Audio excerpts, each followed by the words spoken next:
দর্শক, গত ঈদ উল ফিতরে মুক্তি পেয়েছিল ঢালিউড কিং শাকিব খান অভিনীত রাজকুমার সিনেমাটি। হিমেল আশরাফ পরিচালিত সিনেমাটি মুক্তির পর দেশের সিনেমা হলগুলোতে ব্যাপক সাড়া ফেলে। বাংলাদেশ ছাড়াও সে সময় যুক্তরাষ্ট্র, কানাডা, অস্ট্রেলিয়া, আরব আমিরাতের বিভিন্ন দেশে মুক্তি পেয়েছিল সিনেমাটি। তবে সে সময় বড় পর্দায় বাংলাদেশের অনেকেই কিন্তু সিনেমাটি দেখার সুযোগ পাননি। তবে এবার শাকিব ভক্তদের জন্য ঘরে বসেই রাজকুমার সিনেমাটি দেখার সুযোগ চলে এসেছে। শিগগিরই সিনেমাটি মুক্তি পাচ্ছে দেশের ওটিটি প্ল্যাটফর্ম বঙ্গতে। এরই মধ্যে সিনেমার প্রযোজক আরশাদ আদনানের সঙ্গে চুক্তি সেরে ফেলেছে বঙ্গ কর্তৃপক্ষ। তবে কবে নাগাদ ওটিটিতে রাজকুমার দেখা যাবে তা কিন্তু নিশ্চিত করেননি সংশ্লিষ্টরা।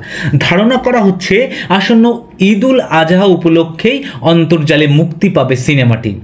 উল্লেখ্য, আরশাদ আদনানের ভার্সেটাইল মিডিয়ার ব্যানারে নির্মিত রাজকুমার সিনেমায় শাকিব খানের নায়িকা মার্কিন যুক্তরাষ্ট্রের কোর্টনি কফি। এছাড়াও রয়েছেন বাংলাদেশের আরও অনেক তারকা।